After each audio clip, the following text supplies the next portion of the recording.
black and blue. Oh, you thought I was talking about the one with the gun and the badge plastered to his chest? No, I was talking about the black and the blue bruise you left on my brother Floyd in the streets of the land of the freedom, but I guess freedom was for the dumb. Oh, my bad, I meant dominant. As far as I see, power lies in the trustworthy, not in the White House of folly. So from now on, when I stand on my 2 feet, dominance radiates off of me, and so it should be. Our heartbeat supplies blood to my being so I can remain humane, not an infiltrated animal full of venom poisoning the men of the black movement. Move. You no longer stand in the way of my pursuit of happiness.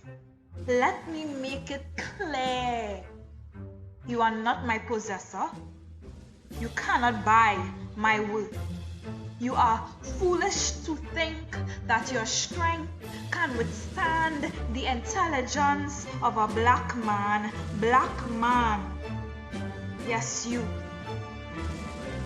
Your melanin restores all that was taken away from you. Let your words silence their stupidity. Let your brain conquer and reach success that was given to you like a peak in sunrise. You do not bring distress. You are the excitement I have been waiting for, the joy I have been patient for, the sparkle in my eyes. I refuse, it turns to a cry for help.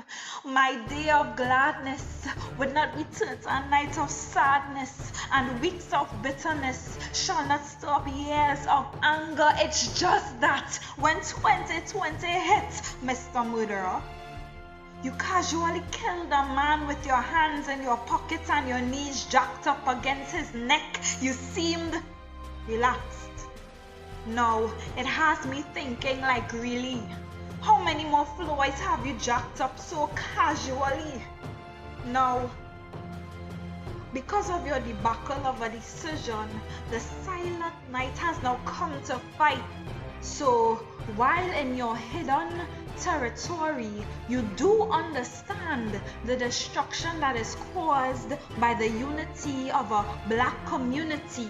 After you have pillaged my history, you made a mockery of me, the black ancestor you gained your riches from to sustain your family, and then pushed the black man, woman, and child away from their niche, and then tell your children who you should love the least.